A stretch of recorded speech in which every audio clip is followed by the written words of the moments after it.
Waste Bengal election 2026 Bangla एक बार फिर political turning point पर खड़ा है। पिछले कुछ सालों में चीफ मिनिस्टर ममता बनर्जी और उनकी पार्टी ने कई मेजर वेलफेयर स्कीम्स और डेवलपमेंट प्रोजेक्ट्स इंप्लीमेंट किए, लेकिन साथ ही साथ कई कंट्रोवर्सीज और एलिगेशंस भी सामने आए। आज हम इमोशनल नहीं, फैक्चुअल एनालिसिस करेंगे। सबसे पहले बात करते हैं सरकार के कामों की। विमेन एम्पावरमेंट के लिए लक्ष्मी भंडार स्कीम स्टार्ट की गई। महिलाओं को डायरेक्ट बैंक ट्रांसफर के थ्रू मंथली फाइनेंशियल सपोर्ट दिया जा रहा है। कन्याश्री स्कीम लड़कियों की एजुकेशन प्रमोट करने के लिए फाइनेंशियल इंसेंटिव दिया गया। इस स्कीम को इंटरनेशनल लेवल पर रिकॉग्निशन भी मिला। स्वास्थ्य साथी कार्ड परिवारों को हेल्थ इंश्योरेंस कवरेज दिया गया, जिसमें प्राइवेट हॉस्पिटल्स भी इंक्लूड हैं।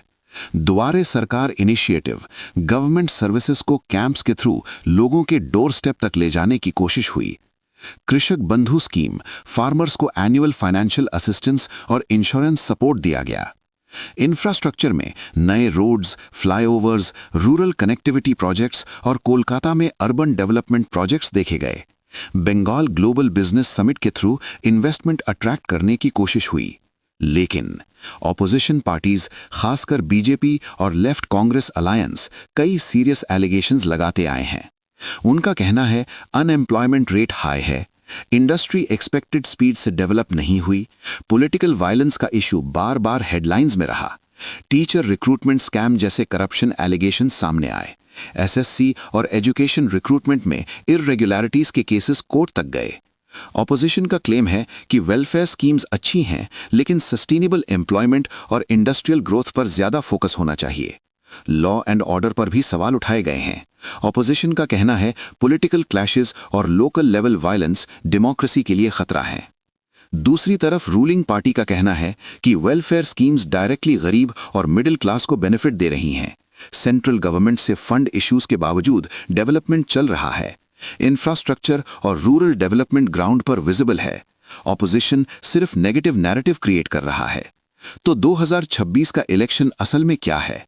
ये कंटिन्यूटी वर्सेस चेंज का इलेक्शन हो सकता है। क्या लोग कंटिन्यूटी मॉडल कंटिन्यू करना चाहते हैं, या लोग इंडस्ट्रियल पुश और पॉलिसी शिफ्ट चाहते हैं? यूथ के लिए सबसे बड़ा सवाल है रोजगार। मिडिल क्लास के लिए सवाल है स्टेबिलिटी और इकोनॉमिक ग्रोथ। ग्रामीण बंगाल के लिए सवाल है सब्सिडी और एग्रीकल्चरल सपोर्ट। और डेमोक्रेसी के लिए सबसे बड़ा सवाल है पीसफुल और ट्रांसपेरेंट गवर्नेंस। 2026 में वोटर को सिर्फ स्लोगन्स में ही परफॉर्मेंस, पॉलिसी और ग्राउंड रियलिटी देखकर वोट करना होगा।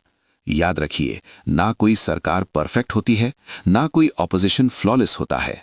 स्ट्रॉन्ग डेमोक्रेसी तब होती है जब वोटर इन्फॉर्म्ड होता है। अगर आप चाहते हैं बांग्ला का भविष्य स्ट्रांग हो, तो रिसर्च कीजिए, डिबेट सुनिए, फैक्ट्स चेक कीजिए और फिर वोट दीजिए।